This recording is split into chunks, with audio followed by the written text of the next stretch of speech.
बाजवा साहब के ख़िलाफ़ जो उन्होंने कहा कि इनको कैफरे किरदार तक पहुँचाना होगा, अब मिट्टी पाव वाला सीन नहीं होना चाहिए, इत्तफाक करते हैं? बिल्कुल करते हैं। अच्छा, बिल्कुल करते हैं। वो मिट्टी पाव वाला नहीं होना चाहिए। बाजवा ने इस मुल्क के साथ बहुत जुल्म किया है।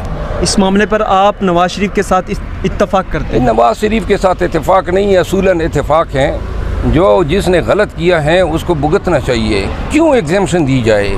एक बात वो तो बता दूं, 20 बातें हैं इस मुल्क के निज़ाम को, इस मुल्क की जमहूरियत को, इस मुल्क के अदालती निज़ाम को, इस मुल्क की सियासत को, इस मुल्क के दस्तूर को, जमहूर को कितने नुकसान पहुँचाए, और सिर्फ इस वजह से जो है उनको छोड़ा जाए कि साहब। मेरा ख्याल है कि कभी ज़िंदगी में इसने सिटिंग एस्टेब्लिशमेंट के ख़िलाफ़ तहरीक नहीं चलाई है और न ये चलाएगा। न इसके पास कोई वर्क फोर्स है, न इसके पास कोई सपोर्टर्स हैं। ये आ रहा है इस उम्मीद पे कि शायद एस्टेब्लिशमेंट उसको एकोमोडेट करेगी। अच्छा, अब सर लास्ट वन ये बताइएगा कि खान साहब भी अंदर हैं, उसके हवाले से उनकी सज़ा भी मुअत्तल होगी, बहुत सारे और भी केसेस जारे जा रहे हैं। नाज़रीन जानना चाहते हैं, बहुत सारे सवालात भी होते हैं डेली कि आखिर क्या होने जा रहा है और कब तक खान साहब जो हैं वो आ सकते हैं। नवाज शरीफ तभी पाकिस्तान आना चाहता था कि पहले खान को नज़रबंद करना था। उसकी ये शर्त पूरी हो चुकी है। अब हम देखेंगे बड़े ही तजस्सुस के साथ और बड़ा कीनली कि अदालतें अपने मुजरिम इख्तियारी के साथ क्या रवैया अपनाती हैं। अगर इसके लिए कोई डिफरेंट ट्रीटमेंट आती है, इसको अदालतें जो हैं बजाय इसके कि कानून के मुताबिक इसको ट्रीट करें, इनको अदालत जो हैं वो डिफरेंटली ट्रीट करती है, और मेरा ख्याल है हमारा रद्द अमल जो है इस पे काफ़ी तहलका खेज़ होगा। खान साहब कब तक एग्जैक्टली बाहर आ सकते हैं? खान साहब अदालती निज़ाम को ठीक कर दें तो खान साहब बाहर ही बाहर हैं।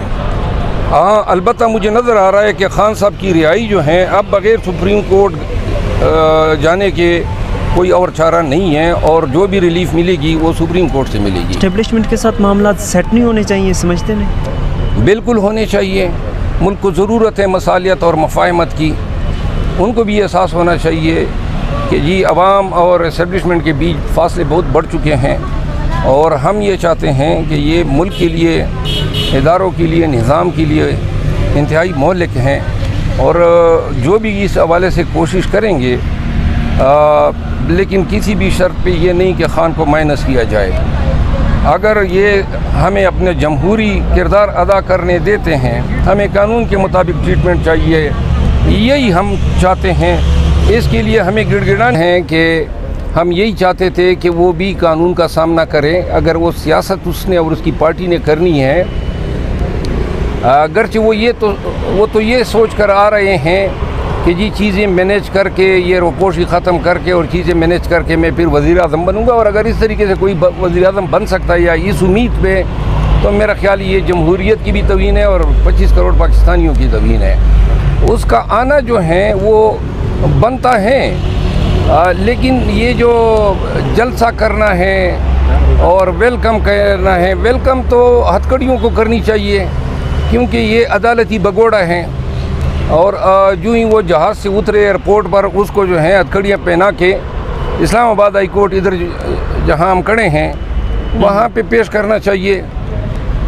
और कानून का जो झांसा दे के ये 4 हफ्ते के नाम पे गया था, और फिर कसदन इन्होंने 4 साल गुजारे, ये एक एक दिन इन्होंने एक्सप्लेन करना होगा अदालत को। सर गिरफ़्तार नहीं किए जाते, पंजाब गवर्नमेंट या जहाँ पे भी वो आके उतरते हैं उन्हें गिरफ़्तार नहीं किया जाता, तो क्या ये अदालती अहकामात की खिलाफ वर्जी होगी?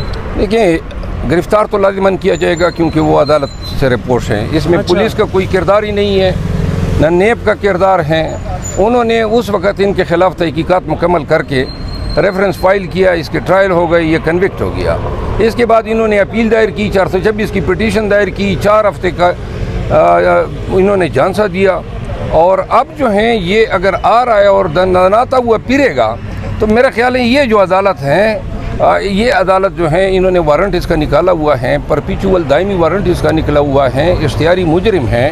पाकिस्तान में अगर इख्तियारी मुजरिमों को इस तरह की ट्रीटमेंट दी जाने लगी और अदालतों ने कोई एक्शन नहीं लिया, तो मेरा ख्याल है कानून का भी मजाक बनेगा और अदालती कारकर्दगी पे बहुत बड़ा सवालिया निशान आएगा। अच्छा सर, वो अपनी उन्होंने जो लास्ट स्पीच की अपने पार्टी रहनुमाओं से, बड़ा उन्होंने वाजिया कैटेगोरिकली साबिक आर्मी चीफ का नाम भी ले लिया, बाजवा साहब का, उसके अलावा मौजूदा जो कि सुप्रीम कोर्ट का हिस्सा हैं जस्टिस एजाजुल हसन साहब, उनका भी नाम लिया उन्होंने। कैसे देख रहे हैं इसको?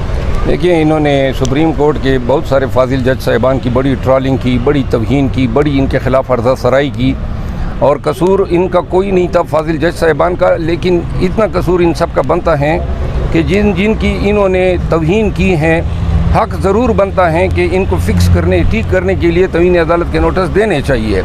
अगर एक शख्स खुद बगोड़ा है, मुजरिम इख्तियारी हैं, भागा हुआ है, पूरे मुल्क को पता है, वहाँ से बैठ के पाकिस्तान सुप्रीम कोर्ट के जजों के ख़िलाफ़ जो है वो हर्जा सराई कर रहा है, तो मेरा ख़्याल है कि ये हद है। कोई दूसरा मुजरिम इख्तियारी तो करके दिखाएं। तो लिहाजा दरगुजर का मामला जो है वो इसी ने तो अदलिया की बेतवकीरी के हालात इस नेच पे पहुंचा दिए कि अब जो भी मुंह उठाए आता है तो बैठ के जनाब सुप्रीम कोर्ट और हाई कोर्ट के जजेस साहिबान के ख़िलाफ़ बोलना शुरू कर देते हैं। अच्छा।